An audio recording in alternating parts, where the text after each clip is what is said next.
한국직업방송과 연합뉴스TV가 함께 만드는 취업 전문 뉴스 투데이 고용플러스입니다. 요새 어딜 가나 청년들은 취업 걱정, 중장년은 회사에서 밀려날까 걱정입니다. 정부가 사회보장 수요 파악을 위해 국민 인식을 조사해보니 역시 일자리가 국민들의 가장 큰 걱정거리였습니다. 일자리가 최고의 복지란 말이 틀리지 않을 것 같습니다. 정인용 기자입니다. 취업난 시대의 사람들의 최대 걱정거리는 예상대로 일자리였습니다. 일자리가 가장 걱정이란 사람은 10명 중 4명.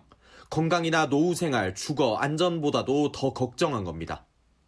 일자리 취업 문제가 가장 큰 걱정인 것 같습니다. 취업이 됐어도 최근에 비정규직 문제와 같이 아직까지도 일자리가 굉장히 불안정한 것에 대해서 좀 걱정을 하고 있고, 다만 사람들은 5년 뒤에는 노후 생활 걱정이 일자리보다 더 클 것으로 내다봤습니다. 노후 준비를 하고 있거나 마쳤다는 사람은 조사 대상자 절반에 불과했고, 준비하는 사람도 60%가 그 방법으로 국민연금을 꼽을 정도로 넉넉지 않기 때문입니다. 노후 준비는 아직까지 준비가 완벽히 준비되었다고 생각할 수 없어요. 그러니까 애들 결혼도 시켜야 되고, 그리고 준비된 거는 연금이나 적금 넣어놓는 거. 희망하는 정부의 노후 지원 정책도 은퇴 후 취업 지원이 28%로 가장 많았습니다. 몸이 건강하면 스스로 일하고 싶다는 사람이 적지 않은 겁니다. 향후 생활 수준 변화 전망에는 좋아질 것이란 답은 22.5%, 똑같을 것이란 비율이 절반을 넘었습니다. 누구나 치열하게 한국 사회에서 살다 보니 교육에 들어가는 돈도 너무 많고 자녀들 키우기도 힘들고 그런 세상이다 보니까 사람들은 미래 한국 사회의 바람직한 모습에 대해선 미세먼지 같은 환경 걱정 없는 사회를 가장 바랐습니다. 정부는 향후 사회보장정책 집행에서 이번 조사 결과를 활용할 계획입니다. 연합뉴스TV 정인용입니다. 골목 상권을 살리기 위한 복합 쇼핑몰 의무 휴업 도입 같은 새 유통 규제 강화를 둘러싼 찬반 논란이 뜨겁습니다. 소상공인들의 어려운 사정을 생각하면 당장 도입해야 할 것 같은데 일자리 창출이나 소비자 편의도 고려해야 한다는 반론도 만만치 않기 때문입니다. 정선미 기자입니다. 국회는 즉각 유통산업발전법을 개정하라! 개정하라! 개정하라! 위기에 몰린 소상공인 단체들이 행동에 나섰습니다. 골목상권 보호를 위해 대형마트나 기업형 슈퍼에 이어 계속 늘고 있는 복합 쇼핑몰도 의무 휴업일 같은 규제를 도입해야 한다는 주장입니다. 대규모 점포 등록제를 허가제로 전환해야 하고 전통 상업보존구역을 확대해야 한다. 또한 복합 쇼핑몰, 프리미엄 아울렛 등 새로운 유통업체를 규제 대상에 포함시켜야 한다. 하지만 고려해야 할 요인이 만만치 않습니다. 우선 복합 쇼핑몰에도 많은 소상공인이 입점합니다. 유통업계는 복합 쇼핑몰 의무 휴업이 도입되면 이들 입점 소상공인 매출은 5% 넘게 줄고 결국 고용도 4% 감소할 것이라고 추산합니다. 주로 휴일에 쇼핑할 수밖에 없는 소비자 입장도 고려해야 합니다. 소비자는 일요일날 가서 쇼핑하고 싶기도 하고요. 좀 더 고급스러운 옷을 찾으러 백화점도 갈 수 있고 쇼핑몰도 갈 수 있습니다. 소비자가 원하는 대로, 원하는 장소, 원하는 때에 할 수 없다면은 그거는 사실은 이제 소비자한테 큰 피해가 될 수 있습니다. 찬반 논란이 팽팽한 유통산업발전법 개정안. 부작용은 줄이면서 복합 쇼핑몰과 골목 상권이 상생할 수 있는 묘안이 필요합니다. 연합뉴스TV 정선미입니다. 대형 음식점이나 숙박업체들의 작년 순이익이 마이너스를 기록하는 등 경영 상황이 심각한 것으로 나타났습니다. 통계청의 2017년 기업활동 조사에 따르면 상용 근로자 50인 이상, 자본금 3억 원 이상 법인 형태의 숙박과 음식점 업체들의 지난해 법인세 차감 전 손익은 마이너스 6,270억 원이었습니다. 이는 2016년 5,290억 원 순익보다 1조 1,500억 원 이상 급감한 것으로 마이너스를 기록한 것도 현재와 같은 기준으로 통계 작성을 시작한 2010년 이후 처음입니다. 통계청 관계자는 지난해 외국인 관광객이 많이 줄면서 영업 상황이 좋지 않았다고 설명했습니다. 국내 대기업들이 최근 3년 동안 4차 산업혁명 관련 스타트업에 투자한 금액이 1조 원을 넘어선 것으로 조사됐습니다. 기업 경영성과 평가 사이트 CEO스코어에 따르면 매출액 기준 국내 500대 기업 중 53곳이 2015년부터 올 3분기까지 스타트업 210곳에 1조 594억 원을 투자했습니다. 투자 건수가 가장 많은 곳은 네이버였으며 현대자동차, SK텔레콤이 뒤를 이었습니다. 하지만 투자 대상 스타트업 대부분이 성장 가능성 기업이 아닌 이미 검증된 기업이라는 점에서 창업 생태계 조성을 위한 대기업들의 역할이 미진한 게 아니냐는 지적도 있습니다. 삼성 바이오로직스가 금융당국의 분식회계 판정을 공개 반박했습니다. 결정적 증거인 내부 문건은 단순 공유에 불과하고 회계 기준을 안 바꿔도 상장할 수 있었다는데요. 법정에서 사활을 건 공방을 벌이겠다는 의도가 읽힙니다. 소재영 기자입니다. 금융당국이 확보했던 삼성바이오로직스의 내부 문건입니다.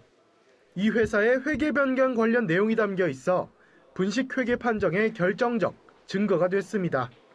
법적 공방을 예고한 삼성바이오가 이 문건 내용에 대한 반박에 들어갔습니다. 먼저 이 문건은 극비문서가 아니라 그룹 미래전략실과의 재무정보 공유용이라고 주장했습니다. 언론이나 방송에 또 일부 정치인들이 말씀하시는 그런 어떤 종류의 어떤 문서가 아니고 당시에 미래전략실이 운영되고 있었기 때문에 대규모 이익, 손실이 발생하는 중요한 회계 이슈는 내용을 공유하는 과정이 있었습니다. 분식회계의 목적이 상장이란 지적도 반박했습니다. 2016년 상장 당시 종속회사를 관계회사로 바꾸어 흑자로 만들지 않았어도 상장 요건을 갖췄다는 겁니다. 국민연금의 8조 원으로 보고된 회사 가치도 증권사들의 평가일 뿐 자사와 무관하다고 했습니다. 분식회계 의혹을 제기해온 참여연대는 즉각 반박했습니다. 어떤 방안들을, 대안들을 내놓겠다, 사용하겠다라는 구체적인 내용이 적시되어져 있어서 이번 바이오로직스가 해명한 내용 이상의 것이다라는 생각이 들고요. 4조 5천 분식 효과를 제외하더라도 상장할 수 있었다는 것은 좀 본말이 전도된 그런 주장으로 보여집니다. 삼성바이오는 금융당국의 조치 통보가 오는 대로 집행 정지가 처분과 소송에 들어갈 방침이어서 이제 분식회계 논란은 법정에서 판가름 나기도 했습니다. 연합뉴스TV 소재형입니다. 우리 경제의 버팀목이던 반도체가 요즘 심상치 않습니다. 가격 하락과 중국의 독과점 조사 같은 악재가 이어지고 있는데요. 내년에는 반도체 경기가 둔화할 것이란 전망까지 확산하고 있어 경기에 대한 걱정을 더하고 있습니다. 박진영 기자의 보도입니다. 수출을 지탱해온 반도체가 흔들리고 있습니다. 먼저 4분기 들어 가격이 눈에 띄게 떨어지고 있습니다.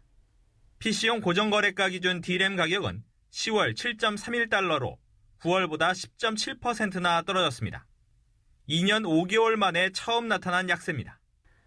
반도체 시장 조사업체 D램 익스체인지는 최근 보고서에서 내년 D램 가격이 올해보다 15에서 20%, 랜드 플랜시는 30%까지 떨어질 수 있다고 전망했습니다. 세계의 D램 시장을 3분하는 삼성전자, SK하이닉스, 미국 마이크론 3사를 겨냥해 벌이는 중국의 독과점 조사는 또 다른 악재입니다. 최근 중국 당국자가 반도체 조사에서 중요한 진전을 언급했는데 반도체에서 한국 따라잡기에 나선 중국이 어떤 식으로든 우리 업체들을 압박할 것이란 관측이 지배적입니다. 문제는 반도체가 흔들리면 우리나라 경제 전체가 흔들릴 수 있다는 겁니다. 현대경제연구원의 내년 산업별 전망 보고서를 보면 내년 정보통신 제조업 수출 증가율은 지난해 21.6%, 올해 16%에서 1.8%로 급락할 전망입니다. 반도체 시장은 올해보다는 성장세가 많이 둔화될 가능성이 높습니다. 이에 따라서 반도체 의존해서 지금 한국 경제가 버티고 있는데 우리나라 경제 성장률이나 이런 측면에서 상당히 부정적 영향을 받을 가능성이 높다고 생각됩니다. 내년 반도체 경기는 자율주행차, 인공지능, 폴더블폰 같은 고사양 스마트폰 출시 등이 얼마나 새로운 반도체 수요를 이끌어내느냐에 달려 있습니다. 연합뉴스TV 박진영입니다. 경영참여형 사모펀드가 500개를 넘어섰고 투자자들이 출자를 약정한 금액도 70조 원에 육박한 것으로 나타났습니다.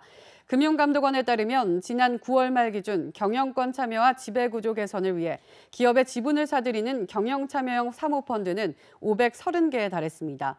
이는 사상 최대 수준으로 자본시장법이 시행된 2009년 이후 약 5배가량 성장한 겁니다. 투자자들이 출자를 약정한 금액도 68조 8,203억 원으로 2009년 말 20조 원보다 3.4배가량 증가했습니다. 9.13 부동산 대책 영향으로 서울의 주택 거래가 빠르게 위축되고 있습니다. 지난달엔 9월보다 소폭 줄더니 이달 들어서는 대폭 감소하고 있는데요. 반면 서울을 제외한 다른 모든 지역의 거래는 9월에 비해 늘었습니다. 그 이유를 한상용 기자가 살펴봤습니다. 올해 10월 서울의 주택 매매 거래는 18,787건, 9월에 비해 400여 건 감소한 수치입니다. 특히 서울 지역 아파트 거래는 1,977건으로 한 달 전보다 1,300건 이상 줄었습니다. 강남과 서초, 송파구 등 강남 3구는 9월보다 아파트 거래량이 소폭 늘었지만 이는 9.13 대책을 앞두고 대책 발표 전까지 활발했던 아파트 매매 실거래가 신고가 10월에 몰렸기 때문으로 분석됩니다. 실제 9.13 대책에 직접 영향을 받은 11월 수치를 보면 강남 부동산은 위축 양상입니다. 11월이 아직 다 끝나진 않았지만 강남구 아파트 거래 건수는 103건으로 10월 578건의 5분의 1에도 못 미칩니다. 서초, 송파구도 이달 들어 103건과 132건의 거래를 기록하며 10월보다 거래가 급감했습니다. 매도자, 공급자들은 가격이 오른다고 믿기 때문에 안 팔고 매수자들은 내린다고 보고 있기 때문에 관망하고 있는데 서울 주택시장이 이미 소강 상태에 접어들었다는 분석도 제기됩니다. 9.13 대책에 따른 주택담보대출 규제에 직접적인 영향을 받으면서 거래가 크게 위축됐다 보여주고요. 거래 시장은 연말까지 소강 상태를 이어갈 것으로. 한편 지난달 전국 주택의 매매 거래는 지난해보다 46% 늘었지만 이는 지난해 10월 부진에 따른 반사 효과라고 국토교통부는 설명했습니다. 연합뉴스TV 한상영입니다. 김장철이 왔습니다. 올해 서울의 4인 기준 김장 비용은 지난해보다 10% 이상 상승한 것으로 조사됐습니다. 전통시장이 대형마트보다는 저렴했는데요. 김태종 기자가 전해드립니다. 서울시 농수산식품공사가 김장 성수기를 앞두고 전통시장 50곳과 대형마트 10곳의 김장 재료 품목 가격을 조사했습니다. 4인 가족 기준 배추 20포기를 남기는 데 필요한 고춧가루와 대파, 새우젓, 굴 등 총 13개 품목입니다. 조사 결과 전통시장에서 구매했을 때 비용은 25만 1,400원으로 나타났습니다. 지난해 같은 기간보다 12.2% 오른 수준입니다. 대형마트에서 샀을 때는 28만 2,300원이 듭니다. 14.2% 상승했습니다. 김장 비용이 작년보다 오른 이유는 배추 등 주요 채소류의 생산량이 줄어들었기 때문입니다. 배추의 경우는 재배 면적 감소와 생육기 조운에 따른 작황 부진으로 전년 대비 가격 상승폭이 컸습니다. 군고추와 생강 같은 양념류도 생산량이 줄고 배추는 20포기 값이 전통시장에서 10,000원 이상 올랐고 고춧가루는 7,000원 가까이 상승했습니다. 그래도 전통시장이 대형마트에 비해서는 지난해에 이어 10%가량 저렴하게 담글 수 있는 것으로 나타났습니다. 최근 선호도가 높아지고 있는 절임 배추로 김장을 담그면 비용은 더 올라갑니다. 전통시장의 비용은 신선 배추를 이용할 때보다 8.2% 더 증가했고 대형마트는 18.8% 증가하는 것으로 조사됐습니다. 연합뉴스TV 김태종입니다.